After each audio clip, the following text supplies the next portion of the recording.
Hey there, Fletch from All Things Overlanding here. Today, I'm going to be doing a walk around of my 2008 Nissan Frontier. This thing is Titan swapped now, fully Titan swapped, even with a rear M226 axle out of a full-size Nissan Titan. So it has got tons of modifications now, and I've made a lot of upgrades since the last time I kind of did a short little walkthrough or walk around of the vehicle. So again, I wanted to kind of give you guys an update. I wanted to show you some of the mods that I've made to it. I want to talk a little bit about the things that I recently had done to it and where it's at currently, and then I'm going to touch briefly on what I have planned in the future. There are actually still a ton of things to come for this truck. So the plan is to make it bigger and badder all the time. But so without further ado, let's get into the walk around of my 2008 Titan swapped Nissan Frontier.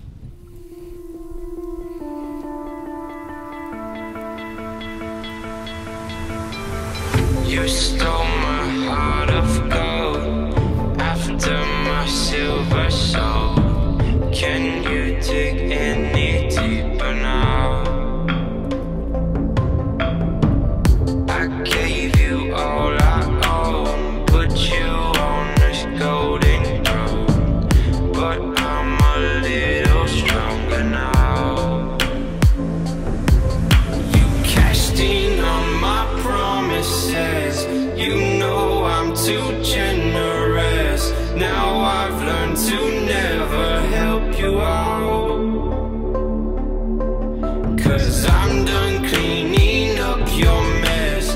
Found myself in... All right, so let's get right into the revised walk around of my 2008 Nissan Frontier. Let's start up here in the front. So bumper wise, this is a P&P Engineering bumper. I really like the look of it. It also has a lot of clearance. So as you can see there, there's just tons of room for obstacles, to go over obstacles and things like that. It does have a winch carrier in there. So that is the front bumper, P&P Engineering. And then underneath the skid, the radiator skid, and all the engine skids down there are all P&P as well. The reason for that is that I bought this truck off of P&P Engineering. This was sort of their vehicle. And again, when we get around to the rear, I'll tell you a little bit more in detail about what has been done to complete the Titan swap in the rear. But so you've seen the winch, you've seen the bumper. So then in the bumper here, the light bar is an aux beam unit, 20 inches, I believe. It's been really good, really bright. I like it. The side lights over here in sort of the fog light positions are Alpina lights, a really nice sort of budget-minded company with some really inexpensive stuff that works really well. These big lights here, I will put a link to them in the description down below. I forget the brand right now off the top of my head, but they are super bright. They do draw a lot of power, about 18 watts at any given time, but I mean, they throw light miles. You feel like you can see around the curvature of the earth, which is really, really nice. So if you need a ton of light, these things are great. Then up there on the top, on the cab rack, there is a single row aux beam light bar. So that one's kind of hidden up there, but it does throw a lot of light. And then I've got these sort of aux beam 2 LED ditch lights, which are kind of aimed off to the side just to throw light to the sides of the truck. I have plastid-dipped my front grille black. The headlights are some pretty inexpensive blacked out units that I got off Amazon, I believe. And I'll put a link in the description down to those. They're okay. They're not very bright. There are a lot of options, but they're 09 and newer, and my truck is an 08. But I will put some links in the description below to some really nice looking ones that have been blowing up on the forums and stuff that I would love to have, and I may even kind of mess with them to see if I can get them to fit on the 08. Even though the fascia is a little bit different, I might be able to get them to fit. But so I may be trying those out at some point, but for now, the blacked out ones look fine, and I like them. Moving around here to the side, I did just recently add this snorkel. This is a Z1 snorkel. It was a little bit difficult to install, if I'm being honest. I have done a lot of water crossings. I've kind of risked things in the past, so I just feel a little bit better about having this thing, especially with some trips to like the Ozarks and to Canada planned for 2023. I just like having that as sort of a piece of insurance for the truck. Also, a lot of dusty conditions and things like that. I do plan to put a different cleaner on the top of it, one of the kind of bowl-shaped ones. That will hopefully help with some of the dust stuff, because here in Indiana, in the Midwest, in the summer, we do get a lot of dust. So, but the snorkel is on. I like the way that it looks. My kid thinks it looks stupid, but, you know, what does he know? Coming around to the sides, I do have some first-gen supercharged Nissan Xterra wheels, which is pretty cool, and everyone's always like, well, how do you have those? Because those were 6x139.7, not 6x114.3, which is the stock bolt pattern for Frontier or Xterra. But because I'm Titan swapped, I actually have the CVs, I have all of the suspension, all of the brakes, and all the hubs and everything out of a Titan. So my wheel bolt pattern now, especially with the rear being axle swapped, is 6x139.7, which is a very common size for Toyotas and things like that. So I'm actually going to be swapping these for some FJ Cruiser Steelies, blacked out steel wheels here before too long. With 35s again. So these are 35 by 12.5 inch tires. Goodyear Wranglers, they've been great tires for the year plus that I've had it. But they're getting a little bit worn, and again, due to the brakes and stuff up here from the Titan swap, they're a very tight fit. Like, they're a very close fit over these 17s. And actually, if you look in there, you can see that the previous owner installed a spacer and it still just barely clears those brakes. I mean, it's really tight. So again, I'm just going to go to 18s. That should solve the problem, give me plenty of clearance in there, and I won't have to worry about it as much. But again, 35's really, really nice. Tons of clearance and makes it super capable. Suspension-wise in here, you can see the UCAs. I believe these are SPC UCAs for a Titan, which again, solves the whole coil bucket clearance issues, makes everything fit in there. You can see the coilovers in there. These are Radflow 2.5 inch Titan swap springs, 650 pounds. With SPC upper control arms to, you know, avoid any coil bucket contact. The really nice thing about this setup is it's only a 2.5 inch lift. So the truck is not all that lifted, but because of the cutting that the previous owner did, which you can see in the wheel arches there's probably about 2 or 3 inches cut out of the stock wheel wells. It allows those 35s to push and tuck with no problem. So I don't have any rubbing anywhere all the way around the truck, which is great. But with the 35 inch tires, again, it gives me a ton of clearance, tons of room under the truck. And it's been super capable and able to surprise a lot of other vehicles like Jeeps and Land Cruisers and things like that. Over here on the side, you can see the sliders. These, again, are P&P units. I like them because they're super long for the quad cab. They give you a nice step so my kids can get up into the truck if they need to. And they protect the side of the truck, which is very important as well. Over here on the side, I have got an OVS 180 awning. I love this thing. It's super easy to set up, super quick to set up. You can see how big the coverage is. I mean, it covers a ton of space, basically down the whole side of the truck and maybe another 6 to 8 feet out the back, which I really, really enjoy. And it's so much easier to set up when you're solo, which I am most of the time solo. But this thing is just a breeze to set up on your own. It pops right out. It's way easier than those 2-pole sort of awnings. These poles here are optional. It is freestanding, but you know, I kind of use them just to lift it up so I don't hit my head. But again, this awning has been fantastic. I had it on my Xterra before, and then I moved it over to this truck when I got the truck, and no problems, no rips, no issues whatsoever. So again, that awning is pretty fantastic. The only thing is that I kind of want to switch to a 270, because I would actually love to have it be able to come out around the back and sort of cover the back of the truck. But I will show you here too. The nice thing is with my rooftop tent, which I'll get into here in a second, at least the way that it's set up currently, and I'm going to be moving it forward a little bit, it does have quite a bit of overhang. So you can see here the rooftop tent actually hangs over the whole rear tailgate, and then especially with the awning out, I mean, I've got coverage. I could be under here cooking or doing whatever I need to do in here and still be totally covered from above. But if I had the 270 awning, I would just move it around. I would put my ladder for the rooftop tent, you know, off of the side over here probably, and get up that way. But then I would have full coverage in the back. But again, the awning itself has been fine. I just am thinking maybe at some point I'm going to upgrade to a 270 awning. Speaking of the rooftop tent, that's my rugged bound Big Country 4x4 rooftop tent. Overall, really like the thing. I love the look of it. It's a slim design. The only downside to the slim design is you can't put a ton of bedding in it, so it is pretty limited on the amount of stuff that you can sort of hide in it to put gear in and stuff. So that's the only sort of downside. But again, overall, really nice tent. Not too expensive. I think somewhere in the $200 to $2,500 price range. All aluminum construction for the shell. Really, really nice tent. So I've used this for a couple years now and still using it. I think it's great. My shoe bag, the only sort of downside to this tent is the shoe bag was a little bit lackluster that came with it. This thing though is fantastic. This is from Last US Bags. Totally waterproof. You can, you know, throw things in like your wallet and things like that in this waterproof zipper here on it if you want. And then you can, there's this sort of elastic band up here, but you throw your shoes in there, it sort of sucks itself back down and then you can strap this in there. And I mean, I've put shoes in there in the pouring rain, in snow and everything else, and they have stayed completely dry. Another cool thing about this is you can unzip the bottom here, and then it's actually got mesh. So if your shoes are wet or snowy or whatever, then you can put them in here and they will sort of dry out overnight while not getting any more wet from the top, but they will let, you know, water and ice sort of melt off the bottom, which is really, really cool. I love this bag.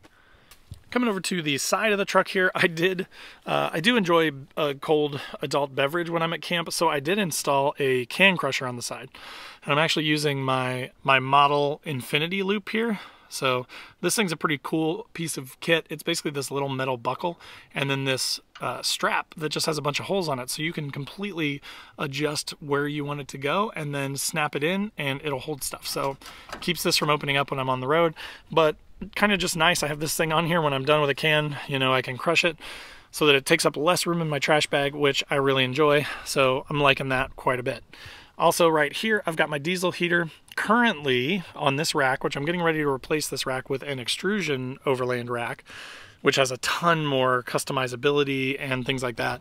So I'm super excited about that. But currently on this rack, the way that I have to run my diesel heater is I basically fabricated, I took a block of wood basically to kind of keep it somewhat straight in there. And then I've got these hand tightenable knobs, which allow me to hold it on there. And then when I'm ready to use it, I actually flip it to the outside out here and run the hose up to my tent and then just run the diesel heater right there. I throw my battery in the back of the truck and it keeps the battery waterproof. It keeps the diesel heater covered because it's underneath of the awning. So it's a really great setup that gives me a ton of flexibility, which I really like. Then back here, I've got a Rotopax with diesel in it for the diesel heater. I only put that on when I'm going on trips and stuff, but it's nice to be able to just throw it up there really quick with the Rotopax mount and you're good to go. Also, I haven't really mentioned them a whole lot, but I did put some trail lights on the sides here, which will shine down on the trail to give you a little bit more illumination. Also around here on the back, I've got some strobes. So these things actually will strobe and just give you a little bit more safety and security if you've got other people following you on the trail. I'll turn them on here and I'll show you what they look like. So you can see that the Rotopax is currently in the way of that light. Again, I don't really have that on there all that often, just in the winter when I go on camping trips and want to run the diesel heater. But I mean, these things are night lights. They are really nice. I will put a link in the description down below to all that stuff. But they throw a good amount of light off to the side of the truck, which again, I just like to have that extra visibility, right? Now around here on the back, these are Alpina lights. All these strobes are from Alpina. Again, really budget minded. They come with 3M adhesive stuck on them already. They're really simple to wire. They work really well. They've lasted me for the last 6-8 months. I've had them on the truck, used them on some runs and stuff, which is really nice when I'm, you know, leading a run or people are behind me so they can see me through the dust or fog or whatever, you know, you happen to be dealing with. But I really like that setup just because it helps with visibility and a little bit for safety. So another mod that I made that I really love is these Nylite strip lights. They're intended to be for like a truck bed. So you're meant to put them, you know, down along the sides of your bed, around the back of your bed, both sides of the bed, and then they light up your bed.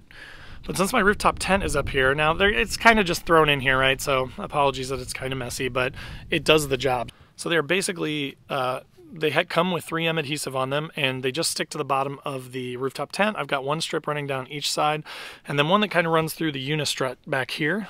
But I mean, it's daytime, so it's kind of hard to tell, but this lights up the entire bed of the truck and probably about 6 feet out to each side really well. So it puts out a ton of light. It's remote controllable on my REDARC system, which I'll get into here in a second, so I can actually turn it on and off from my phone. So if I'm up in the rooftop tent, it's the middle of the night and I wake up and I have to pee, I can turn on my phone and connect to the REDARC system and flip a button basically, and it will turn on whatever lights I want. I can turn on the strobes, I can turn on all the lights are hooked up through the REDARC so that they're all basically remote controllable. There's also a multi-switch panel on the front that shows you all of the status of your battery, all your different auxiliary pieces and stuff that you've got, and again allows you to control it straight from that visual panel. So I'll get into that here in a second, but these lights themselves are awesome and I love them at camp when you're around camp and you just want to light up the whole area to cook or do whatever you need to do. So that is those lights. Here is my chainsaw mount. I actually use this quite a bit. The way that I did it was I actually put a couple of U-bolts in an X pattern so that it doesn't move through the bracket back here and use the stock sort of swing out where the spare is. And then I actually mount my chainsaw on the inside of this and I do it in such a way that it actually goes right over top of the tailgate and doesn't contact anything. So it's kind of hidden almost. You can barely see just the handle sticking up a little bit at the top.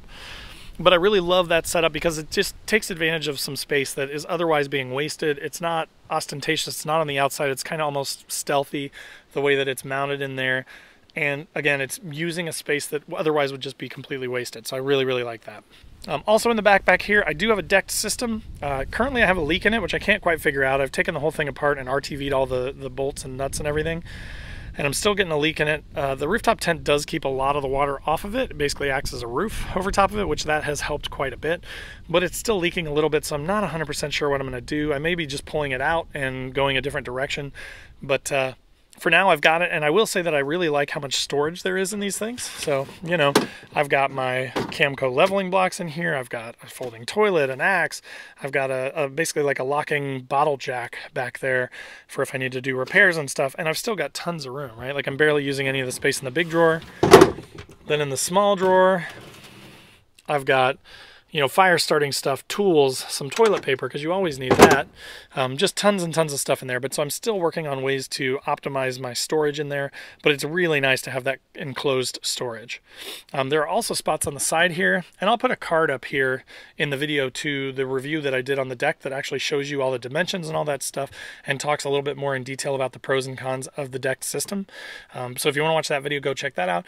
But I did recently mount, and I've got my old axle in here that I've got to give to a guy that's buying it off of me, so I can't open it right now, but I have an air compressor down in here that I can simply hook up the hose to, and then I can run it around to all 4 tires, and that is wired through there as well. But it's permanently mounted in that sort of side box there, so it's waterproof. It's always on the truck. It's almost like an onboard air system in essence. So that is in there.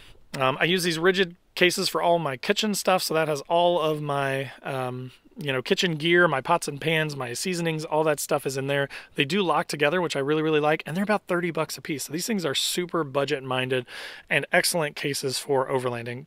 I'll put a link in the description to those as well. Also at the back here, just kind of jumping around, is my 63 Designs 5-pound propane mount. I love this thing. It's really, really awesome. I leave this thing on pretty much all the time. It came with this strap. I put another one on just to make myself feel better, to sort of hold it at the top, but this thing does not move. But that holds your little 5-pound propane tank. The way that I've got it mounted is so that I can see, you know, how much propane I have left in it, and I can just attach my hose right here and then run it down here to like my work surface when I am cooking. As I mentioned, there are things coming to the truck. One of those things is I did buy from a company called Billy Bars. They make a lot of Jeep stuff, bed racks, things like that. They have flat tailgate covers with like built-in cup holders. It looks awesome. It's in my garage at home. I just haven't installed it yet, mainly because I'm afraid that when I take this down, it's going to fall on the tailgate, and I don't want to bust up or bend or dent my new tailgate cover. So I'm literally waiting until I get rid of the axle there to install this thing, but then I will do an install video of that, and I will show it in more detail. It's about 350 bucks shipped total, I think is what I paid for it. But they're an awesome company. I hit them up and just said, hey, do you have an affiliate program? Like, I'd love to basically like promote this thing because it's so cool, and there's not a lot of Frontier aftermarket support. And they were like, we don't, but let us send you some koozies. So I'll put a card up here to a review of their little koozies. They have these magnetic koozies that are awesome that you can slap on like the side of your truck with your drink of choice in it. And it's just a really cool way to sort of keep your beer warm and also be able to like throw it on the side of the truck while you're cooking or whatever to get it out of the way. So that is the rear there. Coming soon will be the Billy Bars flat tailgate cover. More to come on that. I also threw these up here. These are super, super strong magnet. I mean, like so strong that I don't think I can get this thing off here unless I slide it.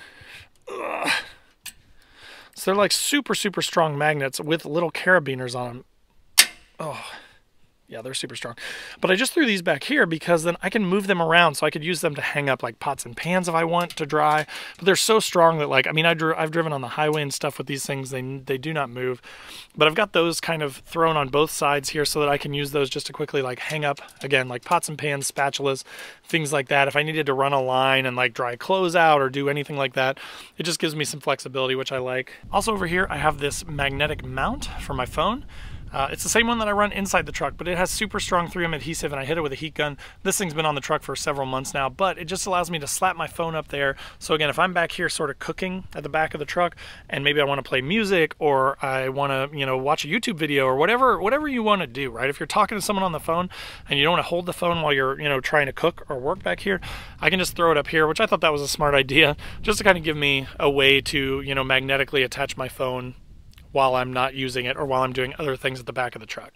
All right, so mechanically at the rear of the truck, as I mentioned, I recently completed a full M226 swap on the rear of the truck. So this is basically the same axle that comes in like a Frontier Pro 4X or off-road trim with the locker and things like that. This is out of a Titan though. So this is an M226 12 bolt out of a Nissan Titan. The shop that I worked with for Fox Sake Off-Road had to modify the spring purchase, and I actually had them weld on these ballistic fab boxed shock mounts.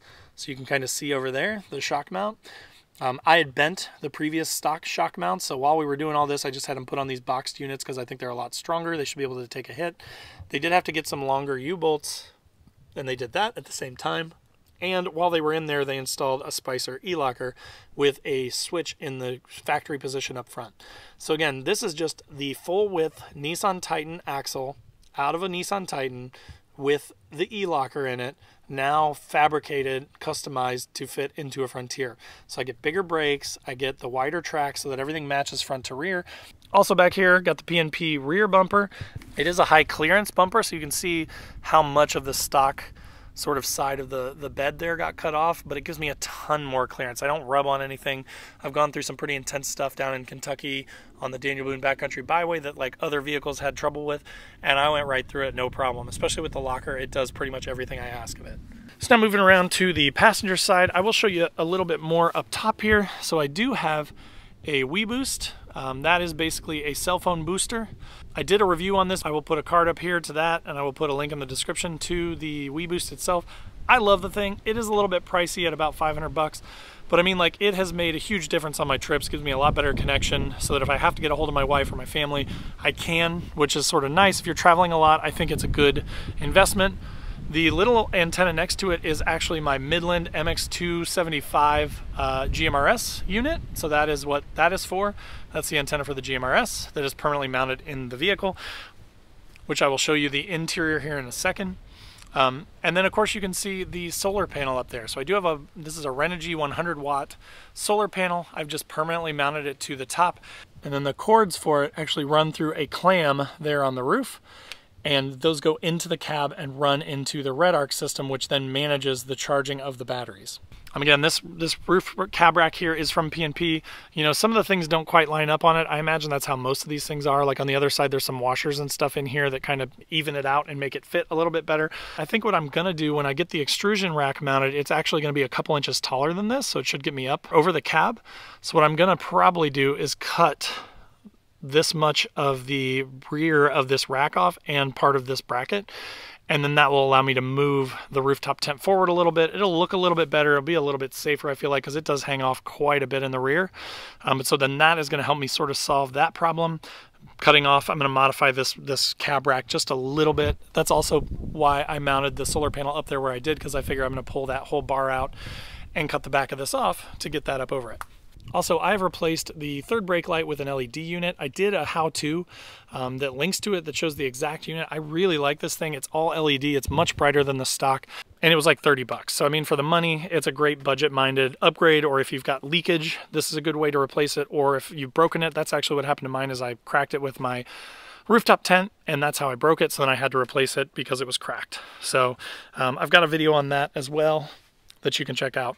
All right, so moving over to the side of the truck, I'm gonna go over to the other side and I'll show you this here in a second, but I do have a fridge over there and a shelf that I built. Again, I made a video to that explains how I did it, how to do it. It's really simple. I've even got like dimensions and all that stuff. So if you literally wanna build one for a Frontier and pull out that part of your seat over there and just basically replace it with this shelf, you can do that. And then you basically bolt down a fridge slide, throw your fridge on top, and you're good to go. And then what I did was I also built sort of a divider here, but I also used it as a place to mount my REDARC system, and this thing is kind of the heart of the electrical system. So there's basically, this is what takes all the power out of the batteries and keeps them charged and keeps everything, you know, sort of topped off.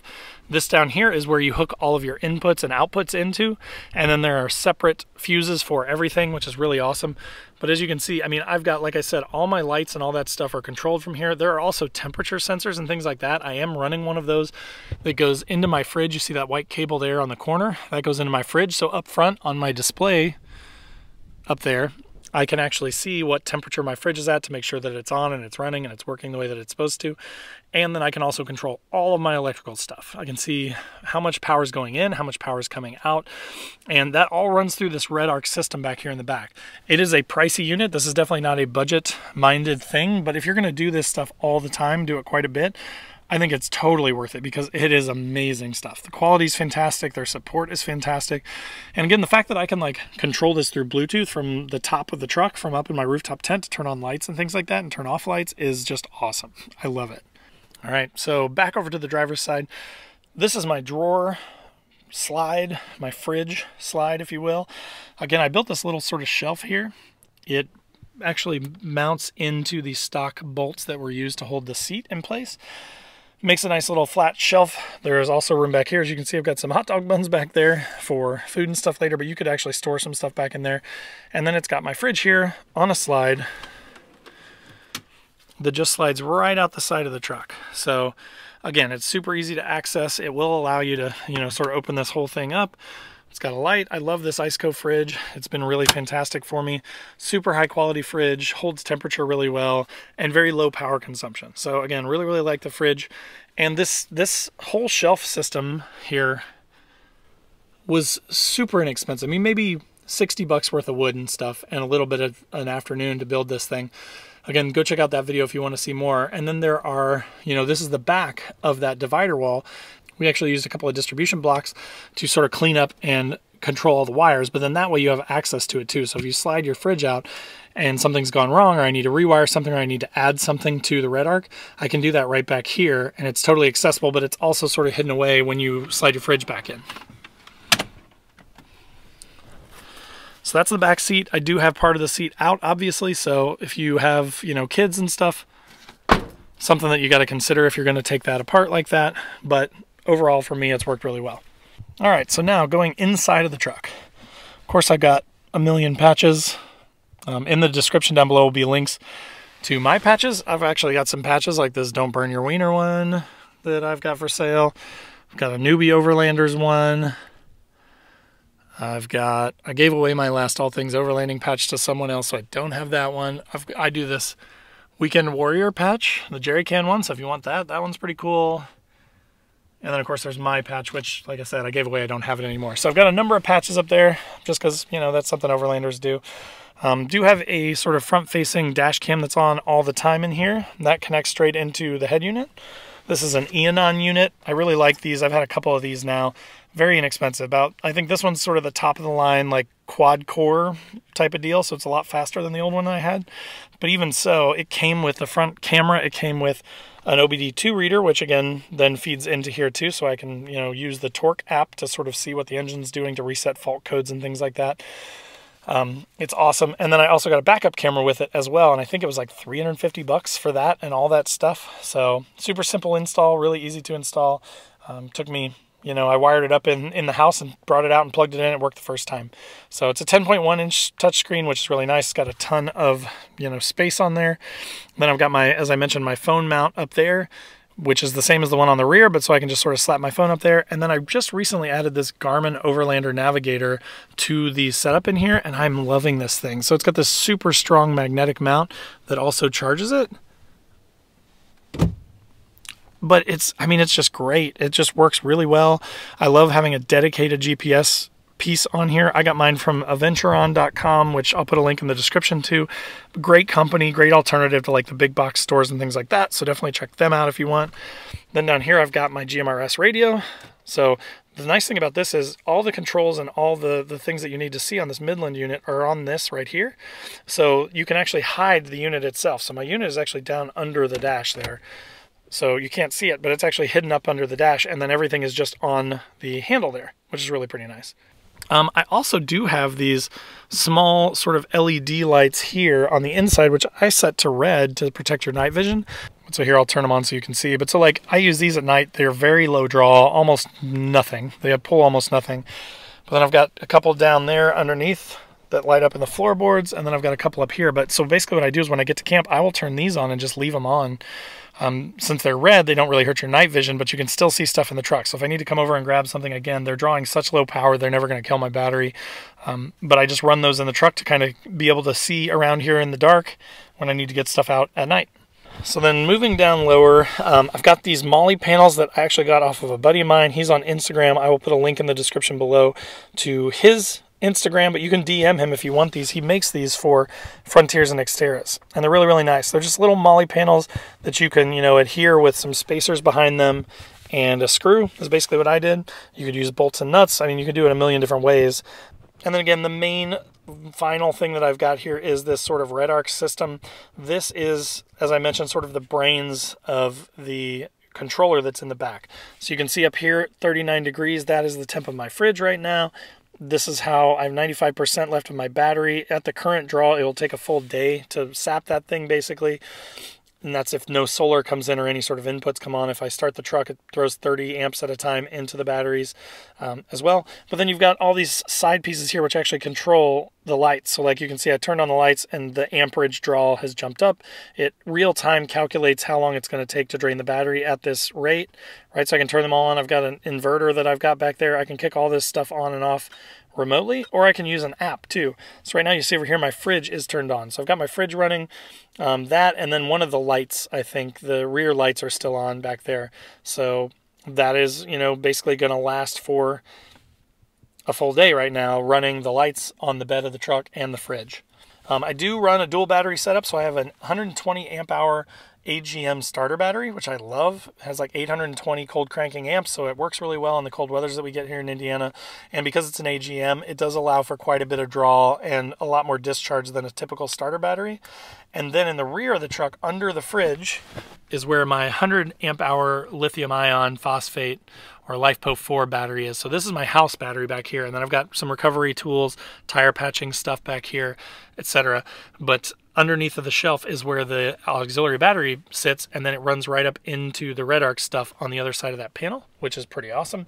So that's basically how I've solved the dual battery setup. But again, with that REDARC system and the ability to control all this stuff, let alone the Bluetooth app, it's fantastic. So I love having the ability to control all this stuff from this system, and I can even see it from my house. So like if I'm running around in my house and I want to check on the status of my battery or see how much power is coming in from solar because I park my truck outside, I can just like step out into my garage, so I'm within about 25-30 feet of the truck, and turn on the app, and I can actually see this exact same display on my phone, which is really cool. And again, remotely turn things on and off, which is great. All right, guys, so that was the walk around of my 2008 Nissan Frontier. If you have questions about any of this stuff, I'd be happy to answer them. Post up in the comments down below. If you've got a similar truck, come over and follow on Facebook, follow on Instagram, things like that, and ping me. I'd love to talk with you, so feel free to DM. Same with, there's a link in the description down below to the Patreon page. We've got an awesome group of people in there, and we have a Discord, so we all chat about our rigs and builds and things like that. So if you're interested in that, check that out. And then there's also the Newbie Overlanders Facebook group. Totally free to join. Awesome group of guys and gals, tons and tons of people. I think we're at over 11,000 people now at the time of recording this, so it's growing pretty fast every day, and it's full of a bunch of awesome people that are super helpful. But so hopefully that was helpful information for you on the walk around of the truck. Again, if you have questions, post up in the comments down below. If you have comments, feel free to throw some shade at me if you want. I don't care. But again, thanks for watching. You guys are awesome. And lots and lots more content to come. This truck has just been put back together, just reassembled with that rear axle. And I've got a lot more plans for it and a lot more mods coming in the future. And I'm sure I'm going to have to do more maintenance. So there will be a lot more do-it-yourself type of stuff, budget type of stuff coming. So again, if you are not subscribed, click the subscribe button. I would love to have you. And there'll be a lot of good content here for you. So lots of value, lots of educational stuff. And hopefully it's helpful. But again, thanks for watching, and we'll see you next time.